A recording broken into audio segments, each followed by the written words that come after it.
कि जो फारसी संस्थाएं जो उठाकर जो मुस्लिम शासन ने लाई, तो उसको भारतीय परिस्थितियों के अनुसार ढाला, तो ढलने के बावजूद भी उसका स्वरूप में अंतर आ गया, वो एग्जैक्ट फारसी रहा नहीं।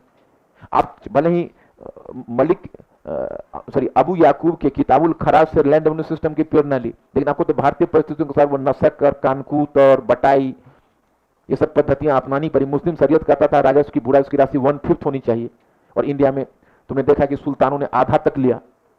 तो उसको किया, तो जो फारसी संस्थाओं को भारतीय परिस्थितियों के अनुसार ढाला, इन संस्थाओं में अधिक कॉन्फिडेंस आया मुगल काल में। मुगल काल में और भी ये संस्थाएं पूरी तरह से संगठित होकर उठी। तो मुगलों का बहुत बड़ा योगदान है। मुगलों में तुम यही देखोगे कि मुगल ने जो स्ट्रक्चर इंडिया में कायम किया, वो हर क्षेत्र में कहीं ज्यादा सेंट्रलाइज था, संसाधन ज्यादा थे। मुगल का तुम आर्किटेक्चर देखो ना, तुमको पता चलेगा ये मुगल का है, ये सुल्तान का है। सुल्तान में जिसमें देखोगे घटिया किस्म का पत्थर समझ लोगे सल्तनत काल का है, जिसमें लाल पत्थर और संगमरमर का बना हुआ चमकदार देखोगे समझोगे मुगल काल का है। ऐसा लगता है कि नहीं? कहा कि हमने तो देखा ही नहीं। तो ये है। तो यहां पर जो अमीर वर्ग है वो देखो ईरानी पृष्ठभूमि, तुरानी पृष्ठभूमि, राजपूत, सिया, सुन्नी, सभी को उसने संगठित किया। तो जब सभी को संगठित किया तो उनको एक खास हित वर्ग से जोड़ा। एक पॉइंट और लिखिएगा, लिखिए कि अकबर के अधीन मुगल राजत्व का भारतीयकरण भी हुआ। अकबर के अधीन मुगल राजत्व का भारतीयकरण भी हुआ। मुगल राजत्व का भारतीयकरण भी हुआ। भारतीयकरण भी हुआ यथा यथा कि अकबर ने राजत्व के साथ तुलादान, तुलादान समझते हो?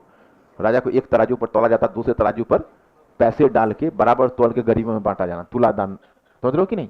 उसके एक तुला भर का उसी के वजन के अनुसार वितरण कर देना, तुलादान। टीका समारोह, टीका समारोह, टीका समारोह। झरोखा दर्शन, नाम सुना है?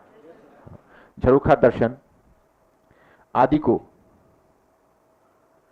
को राजत्व से जोड़कर, आदि से राजत्व को जोड़कर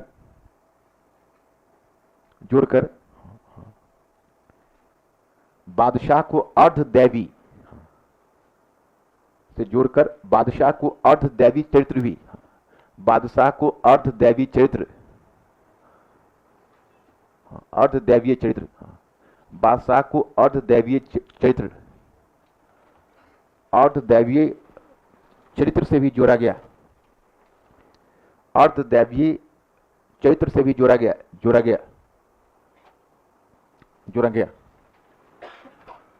Is this one clear? Are you clear there? नीचे ब्रेक लिखिए मुगलों की राजपूत नीति। तैमूर ने इसको अकबर की राजपूत नीति हेडिंग दीजिए, अकबर की राजपूत नीति।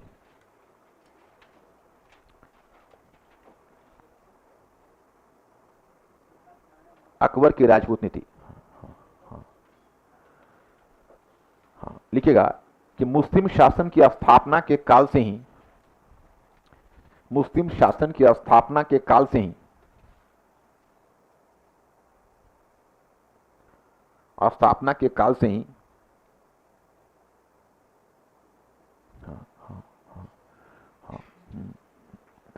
मुस्लिम शासक वर्ग और हिंदू कुलीन वर्ग के बीच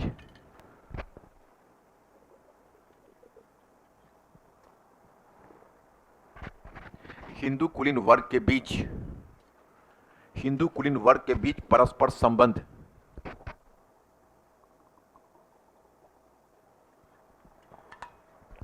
हिंदू कुलीन वर्ग के बीच परस्पर संबंध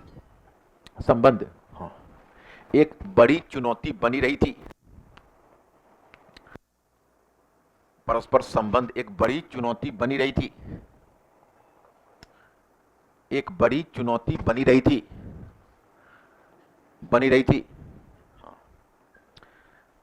एक बड़ी चुनौती बनी रही थी। सामान्यतः दोनों के बीच टकराहट का एक बड़ा कारण था, दोनों के बीच टकराहट का एक बड़ा कारण था ग्रामीण संसाधनों पर नियंत्रण, ग्रामीण संसाधनों पर नियंत्रण